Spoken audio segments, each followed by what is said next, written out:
Yeah, we'll dive in. Andrew Berry's press conference and our immediate reaction to what Andrew Berry had to say is brought to us by FanDuel, America's #1 sportsbook. Right now, new customers can bet $5 and get $150 in bonus bets if that $5 bet wins. The FanDuel Sportsbook app gives you everything you need to place live bets on the NFL all in one place. So when you get a hunch in the middle of the game, you can check out all the latest stats, view live play-by-play, and so much more on the same page where you place your bets. Just visit FanDuel.com/UCSS to join today. Never waste a hunch. Make every moment more with FanDuel, an official sportsbook partner of the NFL. Guys, Andrew Berry just spoke in the press conference. As usual, he really didn't give you much of anything. He was non-committal about Deshaun Watson. Did say their number one priority is injury. You never know how they're going to come. Coming back from the injury, you never know how guys are going to come back from that. He was asked right at the end.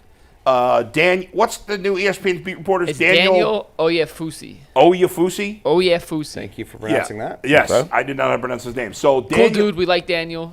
Cool. Make sure you I haven't met him yet, but he seems to be doing a pretty good job so Were you far. not here when he came in? He came in one day. No, I was not been not here. That day. But he asked specifically. He asked some good questions. I actually got to give him credit for that. But at the end, they were asked specifically. Actually, Mary Kay asked this. Will Deshaun? Is there a possibility that Deshaun Watson can play for the Browns again? And he didn't say definitely yes. He said anything's. I can't remember the exact quote because, of course, I don't have it. He said it's always possible. It's always possible. Wording. Which was an interesting. What do you make of that comment? You reading between the lines on that? It's always possible. Yeah. Am I reading through the lines? Yeah. I mean, he wouldn't have said that a month ago. No. There's no chance. I mean, Deshaun Watson was the future. Right. Before October began, essentially, yes. right? And so this is all new, coming out of the front office, and clearly, how many times can they look at us and spit in our face or pee in our face and tell us it's raining? That's right. I mean, that was the old Sean Salisbury line from our show. But I don't know. It's frustrating. At least they're maybe turning the page to, hey, listen, Deshaun's probably not coming back. Not probably, definitely not coming back. G, did you read it the same way as Dustin? How do you feel? Man, I kind of tuned him out, man. When I heard he was talking, I was like, what are you gonna say? Like they've been bringing these dudes out before the bye week, and you guys are 2-7, and so you didn't answer nothing. You asked about the quarterback, don't answer. They asked about what Deep Podesta does not answer anything. And they are very good at not seeming like they're panicking. Yeah. I'll give them credit for that. But it comes off as gaslighting you because you're like, listen, bro, we're not dumb. Y'all are in dire straits. The part that hits the most hard is the other teams around the league didn't even like your players good enough to give you solid offers on a fire sale. They was like, call us when you want to get rid of Myles Garrett. Yeah. Other than that, we don't like your roster. Do you think that the Browns players, the Browns front office, read their news clippings about how good the roster is? Because I don't know. We were all told that this was some magical roster that was going to be one of the best in the league. Yeah. Well, if it's that good and that deep, why are we nobody wanted our guys? Yeah, that's part of it too. And by the way, people want Myles Garrett. Come on. Oh, sure, Myles Garrett. Yeah. No, but he said that they didn't field calls. Okay. Of course you field calls. Of course. Somebody called you and gave you 4 first-round picks, you're getting see you I'm later. sure there were people interested in David Njoku, too. He probably didn't want to trade him. Yeah. The guys they were willing to trade, right. I'm sure they tried to trade Quentin Jefferson. They had to cut him. He got signed by the Bills today. Think about that. Yeah. One of your big signings that you talked about wow, that's going to be a bolstering to what we're doing. You had to cut him. Yeah. Mm-hmm. He wasn't even that much of an impact that you had to just let him roll out. Mike Hall took his reps. I mean, that's great.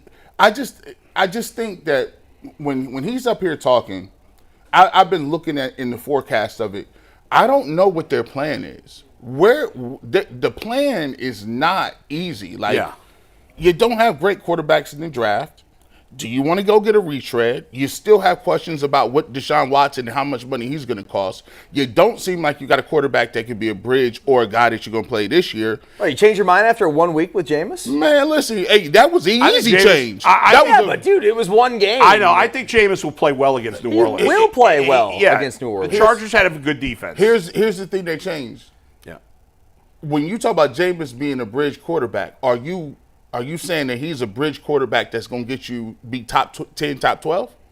Dude, we have no idea. I mean, I'm telling you, last week Yeah. we had a conversation after his great performance against the Baltimore Ravens that he could be the guy for the next several years. Dude, it's one game. Yeah. Let's have a conversation in December about Jameis Winston. It was silly to overreact the way a lot of us did after the win and how well he played there. And now it's silly to overreact the other way because he played poorly in this game. Let's see how he plays the rest of the season. Bingo. What I've said all along is, listen, you'll either play your way into the position or out of it.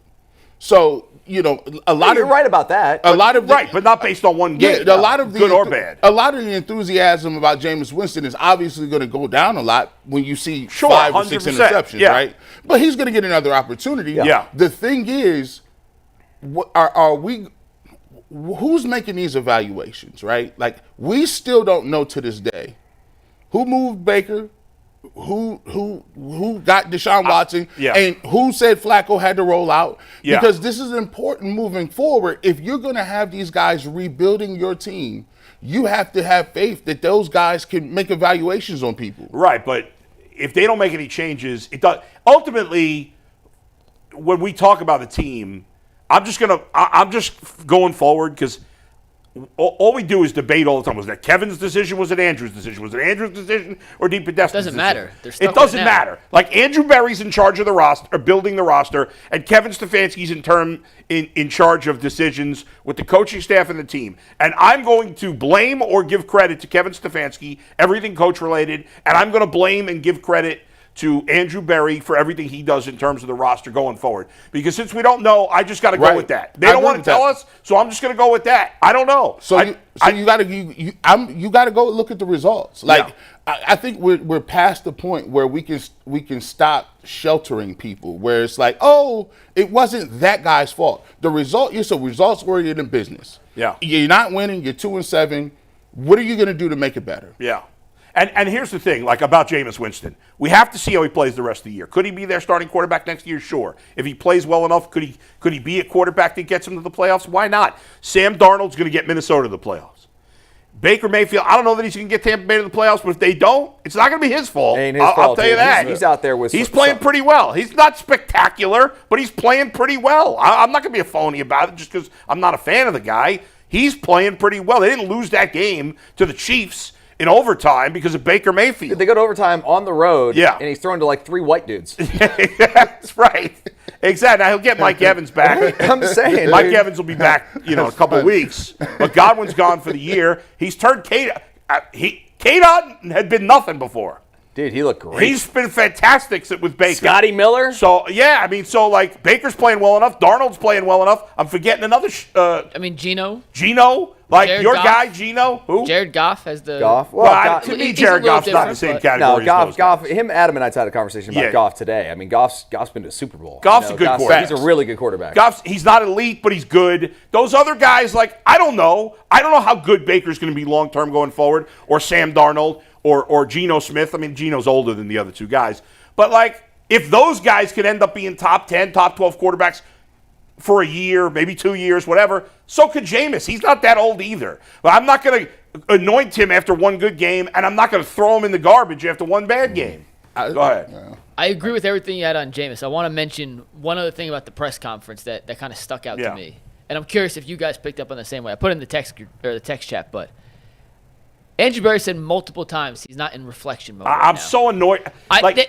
It's just in a bye week presser, every press question. Conference is a reflection of what had happened. Yeah, then don't. You know what? Don't do a press conference if you're going to ignore the questions. Essentially, I can't talk about this. I can't talk about contracts. I can't talk about the future. I can't talk about. Why can't they say what Paul DePodesta's job is? It makes no sense. Why is this a secret? Nobody knows. Why can't he? Couldn't answer the question. You have an employee.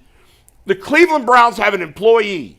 Why can we not say what his job is? So this is truth by omission. The reason he can't say what he does is because he just confirmed that he's his boss. Well, I think we knew that already. Well, but it doesn't get any clearer to that. They'll say, "Hey, what does Steve Becker do?" You don't ask me. He called the shots in Atlanta. That's but what I would say Steve Becker's our executive producer. But if we touch base with him, we negotiate contracts with him. He texts too much. He has a say in every decision we make. That's it. I mean, we know we can say what he does. G14. It's not a big secret. I mean, He books guests. He books guests. It's G14 classified. They are very smart. If you keep it vague, the anger cannot be displaced to one person. No, I'm going to displace it to everybody. Okay, well, there it is. He got to take the heat for it. And I give my guy Jeff Shadell. He's our boy, Jeff Shadell. He was Where are the you only calling one from? that followed up. When Jeff asked him, Jeff goes, is Ken Dorsey in trouble? And Andrew Berry kind of laughed and was like, we like the job Ken Dorsey's doing, blah, blah, blah, blah, blah. And then Jeff said, so are you saying he's not in trouble? That his job is secure? And Andrew Berry would not answer that directly. He would not say, yes, his job is secure. Good job by Jeff following up on that question. Because this is why I always have a problem with these extensions. We beg and clamor for people to get extensions. And I'm going to keep it real. I don't care nothing about all that stuff. Guess what our extensions look like? We get 2-week extensions here. It'd be like, yeah, you did a good job last week. We're going to give you 6 more months. These dudes get 4, 5, 10 years, whatever the case may be, and it gives them an opportunity to sit up in these press conferences and be smug. Like, how can you say, I would ask, how can you say you like the job they're doing and you're 2-7? How is that possible? Like, you love. I like my bank account? Yeah, Dustin, I don't. He's happy with the quarterback room. You like the quarterback room. You love your receivers. You're not going to reflect. Why are you out here? And stop. Go ahead. No, I just was going to say, like, I feel like you can be a human being up there and be like, hey, listen, we've got to play better at that position. Instead of, we love our room. It's always like so and I get it. You want to be positive about your guys and about your team, but you can also be realistic. And the players know in the locker room, like when you're playing well and when you're not playing well, when things are going a certain way, like it's okay. And they could even own up to the Deshaun stuff and be like, it really hasn't worked out to this point. And, it's unfortunate. I would love to hear that. Right. Some level of honesty. He did admit the team wasn't playing well. No kidding. They're 2-7. Captain Obvious there. But he pushed most of the. He just talked around with big words, and we know everybody on the Browns is smart. We get it. They're not. I don't know that they're as smart as they think they are. Because we love hearing. And by the way, when you think that everything, you think you know everything, and you don't want to like experiment or look at other things, and it's like your way or the highway. It's like they're so set in their ways, and again, we don't know exactly every detail to what they do, but it just seems like you said smarter than everybody else. Yeah. When you're that guy, you can't even see another side That's true. or to see another way to do it. And when you're that stubborn, I just think it's a tough deal. And the Browns have bought into this way of thinking. Well, actually, they were in the other way of thinking with Dorsey, the football guy. Then they go straight all in with the analytics for the most part here. So this isn't working. That way, we don't know if it was going to work because they never had a chance to finish it. They lined everything up. I mentioned this the other day. If John Dorsey had not hired Freddie Kitchens, who knows where we'd be right now? Yeah, because that was probably that sunk him because it was such a bad hire. I always go back to this, right? Freddie Kitchens was known as an offensive guy, right? Freddie Kitchens had 1,000-yard running back, 2,000-yard receivers, and we ain't sniffed that type of production, right? 2, 3, 4, 5 years later, you look back and you're like, dang, he was the only guy actually to put Chubb and Hunt in the same backfield. He was the only guy to actually do some of those things. For me, he won't reflect. I'll reflect on this. We should have seen the signs, and I'll raise my hand on this. I'm not going to listen to nobody telling me what they feel about their roster. We should have known something was up by the number of one-year deals that the Browns were loading their roster with. Every single person from the Hurst, the Zadarius Smith, the Shelby Harrises of the world, every year they get another retread middle linebacker, whether it's it's Goodson or whether it's Anthony Walker. Now then it was Hicks this year. They find another safety like John Johnson and Juan Thornhill that good teams say they ain't using no more and could get younger and play. And we get these guys in here and we just crown them and anoint them. And I'm looking around, I'm like, where are your playmakers that you put your hands on? That was crazy, I'm sorry, pause. Yeah. That was wild. That you developed, that you put in the system, that you identified, and they're like, wow, the Browns got this kid. There aren't enough of those people. Yeah. There just aren't. You can't build a roster off free agency. They still haven't identified the quarterback that works. We got to stop taking it because we got bamboozled thinking that this was a roster, and then we watch other teams, Dustin, and they got playmakers jumping off the page, just jumping. Well, all I know is there were a lot. Listen, and I overrated the talent too, so I don't give myself a pass. But there are a lot of times where people are arguing, Browns have the best roster minus quarterback. Yep. I mean, we went too far. Yeah, we was out of pocket. They overachieved last year. I thought Kevin Stefanski did a great job last year. They did make a mistake in letting Joe Flacco go. I think that was a mistake. Not that Jameis might not be just as good as Joe Flacco, but it feels like a mistake right now because it gave the whole team had an energy when Joe Flacco played. They did. You know, and I don't know, maybe they will with Jameis the rest of the season, but it doesn't matter now because they're 2-7. So even if they do, but as a Browns fan right now, I just wonder, like, how are you? I was talking to somebody who works on my podcast who lives in New Orleans. He's a Saints fan, so they're in a miserable way too. And he said to me, "Who do you think's in the worst shape in the NFL? The Browns, the Saints, or the Panthers?" And I'm like, "That's where we're at." I mean, we're back to the dregs. Yeah, Andrew Berry's like, well, it's not all on the quarterback when they kept. I'm so sick of it's annoying enough when fans that defend Deshaun Watson say it's not all on Deshaun Watson. Of course, it's never only on one player, 100%. But the number one reason why the Browns are where they are is because their quarterback play has been, outside of one game with Jameis, has been bad. That's the biggest reason. Of course, it's not the only reason. And, Andrew Berry's like, if it was only one thing, we could fix it. Really? The Browns haven't fixed it for 30 years at that position. I mean, that he just admitted that his roster has multiple. That's true. He did admit that. Holes. Yeah. And then I would ask them, are you admitting that Jed Wills was a bust?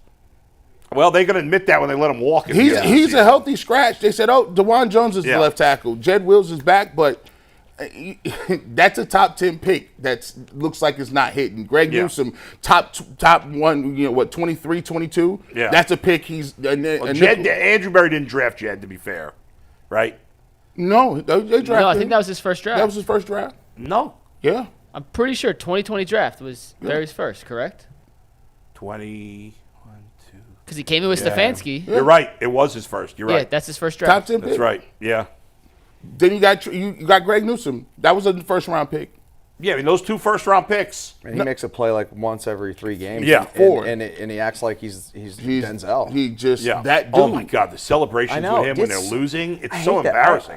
I'm not trying to be a hater, but it's so annoying when you're struggling, and then guys are like doing the whole I know. when they make a play. When you're winning, do whatever the hell you want. Yeah. Who cares? I'm with you on that. It comes off as I only care about me and not about the team. Yeah, I think as a fan, it's almost Yeah. embarrassing too. As a fan, to Yeah. see that you're like, dude, we're losing, and Yeah. And again, I'm happy they're making good plays. I'm not saying Sure. that you don't want guys to ball out, but just have some situational awareness. Well, I told Tyvis this, being a corner, I got a problem when you doing all these handshakes and you look like you're doing West Coast gang signs and you got all these stop sign. You look like you're doing sign language. After the play? After the play. Yeah. But during the play, you can't get the cover two. You don't know. You can't signal to my corners over there, hey, this the hand motion means we in 3, or this is you guys practice that stuff every. You know how many handshakes they got? Everybody got it one. So you got to practice those between meetings, at home, on the way to the car. You telling me you can't look over and say, hey, Denzel, this is a cover 2. Yeah, we're gonna run it, so we all on the same page. They can't do that.